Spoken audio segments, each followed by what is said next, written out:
নমস্কার বন্ধুরা, তোমাদের প্রিয় ইউটিউব চ্যানেল জিকে ম্যানিয়াতে তোমাদের স্বাগত। বন্ধুরা, WBSSC গ্রুপ সিডি তোমরা পরীক্ষা দিয়েছো, তো এরপরে কি কি ধাপ রয়েছে এবং কি করবে তোমরা অনেকেই জিজ্ঞেস করছো, তাই একটা ভিডিওর মাধ্যমে তোমাদের জানিয়ে দেবো। চলো দেখে নেবো। দেখো, প্রথম যেটা হচ্ছে যে নেক্সট কি ধাপ আছে, অর্থাৎ পরবর্তী তোমরা এই যে পরীক্ষাটা দিলে, এই পরীক্ষাটা পাশ করলে কি ধাপ আছে। নেক্সট টাইপ টেস্টে কি কি থাকে বা কী দেওয়া হয়, এটাও অনেকে জিজ্ঞেস করেছো। পরবর্তী ইন্টারভিউ কি হয়, তো চলো এইগুলোর উত্তর আমরা জানবো। তো জানার আগে আমরা একটু অ্যানাউন্স করে নিই, অনেকেই জিজ্ঞেস করেছিলে। দেখো, WBCS পরীক্ষা আসছে, তো WBCS প্রিলিকে লক্ষ্য করে আমাদের কিন্তু একটা মক কাম প্র্যাকটিস ব্যাচ আমরা এনেছি, যেখানে পুরো সিলেবাস ভিত্তিক কিন্তু এখানে মক নেওয়া হবে। এখানে ফুল মক টেস্ট পাবে এবং চ্যাপ্টার ওয়াইজ মক টেস্টও কিন্তু তোমরা পাবে। প্রচুর কিন্তু প্রশ্ন উত্তর নিয়ে এখানে তোমাদের প্র্যাকটিস করতে পারবে তোমরা। পাশাপাশি আমরা এক বছরের কারেন্ট অ্যাফেয়ার্স দেবো এবং WBCS প্রিভিয়াস ইয়ারের প্রশ্ন উত্তরগুলোও কিন্তু প্র্যাকটিস করাবো। তো পুরো প্র্যাকটিস নিজেরা পড়তে কিন্তু নিজেকে হবে, এটা শুধুমাত্র প্র্যাকটিস ব্যাচ, এখানে কিন্তু কোনো ক্লাস হবে না, এটা মাথায় রাখবে।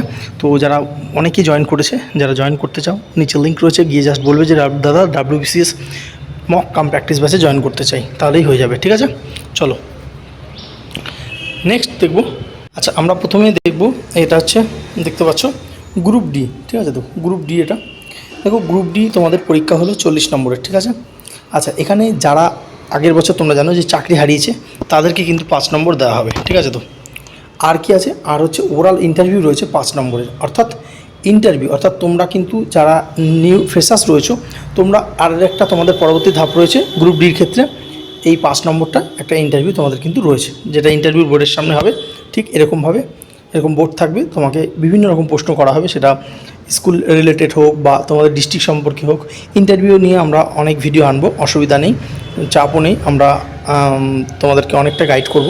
তো এটা নিয়ে এখন আমরা বলছি না, জাস্ট আমরা বললাম যে এটা আছে। ঠিক আছে, তো তো মোটামুটি তোমরা এই 40-এর মধ্যে তোমরা মার্কস করেছো এবং পরবর্তী তোমাদের হাতে এই 5 আছে। ঠিক আছে, তো এর মধ্যে তোমাদের কিন্তু ফাইট করতে হবে। ঠিক আছে, আর যারা চাকরি হারিয়েছে তারা কিন্তু 40-এর মধ্যে যা পাচ্ছে তো পাচ্ছেই, তার সঙ্গে তারা 5 কিন্তু অলরেডি পেয়ে বসে আছে, কারণ তাদের এক্সপিরিয়েন্স আছে এবং তারা ইন্টারভিউ লড়বে। ঠিক আছে, তো তো এই হিসেবে টোটাল কিন্তু 50 নম্বরে কিন্তু একটা মেরিট লিস্ট তৈরি হবে। ঠিক আছে, তাহলে চলো নেক্সট আমরা দেখব গ্রুপ সি। দেখো গ্রুপ সি কী বলছে।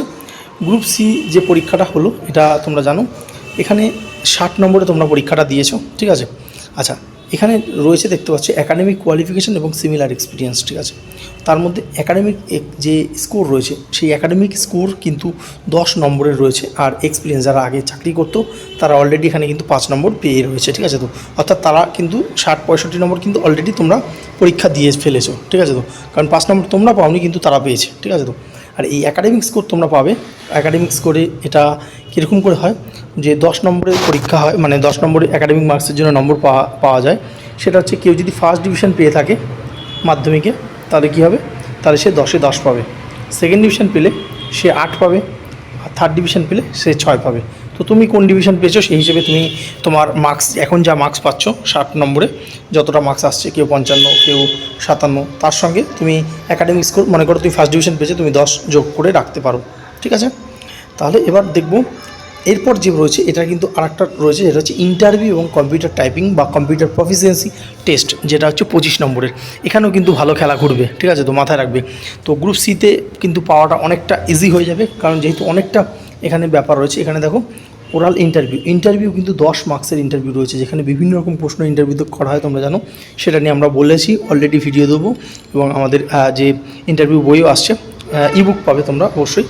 আচ্ছা, নেক্সট হচ্ছে টাইপিং যে টেস্ট রয়েছে বা কম্পিউটার প্রফিসিয়েন্সি টেস্ট। দেখো এটা 15 নম্বরে রয়েছে। ঠিক আছে, অর্থাৎ বুঝতে পারছো তোমাদের অলরেডি কিন্তু 10 প্লাস এই 60 প্লাস 5 65 নম্বরের পরীক্ষা হয়ে গেছে, যেহেতু 5 নম্বর তোমরা পাচ্ছ না, ফ্রেশার্সরা যারা চাকরি হারিয়েছে তারা পাচ্ছে। তার সাথে একাডেমিক স্কোর এটা 75 হয়ে গেল। আর তোমাদের যে ধাপটা পড়ে রইলো, সেটা হচ্ছে এই ধাপটা, অর্থাৎ 25 নম্বরের ধাপটা কিন্তু পড়ে রইলো, যার মধ্যে ওরাল ইন্টারভিউ রয়েছে 10 নম্বর এবং টাইপিং টেস্ট রয়েছে 15 নম্বর। তো এখানে কি আছে দেখো, টাইপিং টেস্টটা এইভাবে হয়, আগের বছরে যারা পরীক্ষা দিয়েছিল তো তারাই কিন্তু যেটা জানিয়েছে যে এরকম তোমাদের একটা স্ক্রিপ্ট বা একটা প্যারা দিয়ে দেবে, সেটা তাদের যে সফটওয়্যার আছে, সেটা টাইপিং মাস্টার হতে পারে, সেটা যে কোনো সফটওয়্যার বা কিংবা তোমাকে MS ওয়ার্ডে হতে পারে। এখানে তোমাকে ওইটা দেখে অর্থাৎ এই শিটটা দেখে তোমাকে টাইপ করতে হবে। ঠিক আছে, যাদের ভালো মার্কস আছে অবশ্যই তোমরা টাইপটা যদি না জানো, টাইপটা কিন্তু প্র্যাকটিস করা শুরু করে দাও। ঠিক আছে।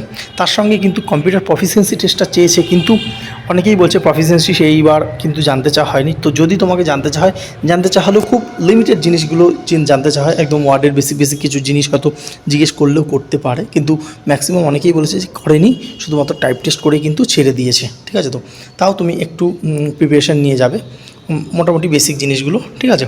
তো এইভাবে কিন্তু তোমাকে একটা স্ক্রিপ্ট দেখে টাইপ করতে হবে। ভালো নম্বর পেলে অবশ্যই টাইপ টেস্টটা কিন্তু তোমরা শুরু করে দাও, ঠিক আছে। আচ্ছা, এবার কি আছে, তারপর যেটা রয়েছে ইন্টারভিউ বোর্ডের সামনে তোমাকে বসতে হবে, এবং সেখানেও কিন্তু একটা ভালো মার্কস রয়েছে। তো এই ছিল মোটামুটি WBSSC গ্রুপ সিডির। তো এখানে আমরা দেখিয়েছি, আগেই বলেছি যে এখানে তোমরা ফার্স্ট ডিভিশন পেলে 10-এ 10 পেয়ে যাবে একাডেমিক্স করে, সেকেন্ড ডিভিশন পেলে 8, এবং থার্ড ডিভিশন বা আদার ডিভিশন পেলে 6। তো এটাও কিন্তু একটা অনেকটা ভ্যারি করে দেবে যাদের তোমাদের যে মাধ্যমিক বা ইকুইভ্যালেন্ট বা ওল্ড এইচএস যাদের মার্কশিট দেখে কিন্তু এটা ভ্যারি হবে, ঠিক আছে।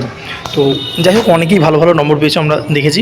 তো খুব ভালো করে তোমরা যারা নম্বর পেয়েছো পরবর্তী ধাপের জন্য প্রিপারেশান নিতে থাকো, কারণ ভোটের পরে মোটামুটি কিন্তু তোমাদের রিক্রুটমেন্ট হয়ে যাবে। এই ধাপগুলো ভোটের পরেই হবে সম্ভবত, কারণ ভোট খুব শীঘ্রই ঘোষণা হবে। তো যাই হোক, তো খুব ভালো করে কিন্তু প্রিপারেশান তোমরা নিতে থাকো, ঠিক আছে। এবং কে কম্পিউটার টাইপ ও ইন্টারভিউ প্রস্তুতি নিতে চাচ্ছ, তো অবশ্যই আমাদের কমেন্ট সেকশনে তোমরা জানাতে বলো না। ধন্যবাদ। সাবস্ক্রাইব করুন আমাদের চ্যানেল জিকে ম্যানিয়া, আর লেটেস্ট ভিডিও নোটিফিকেশনের জন্য বেল আইকনটি প্রেস করুন।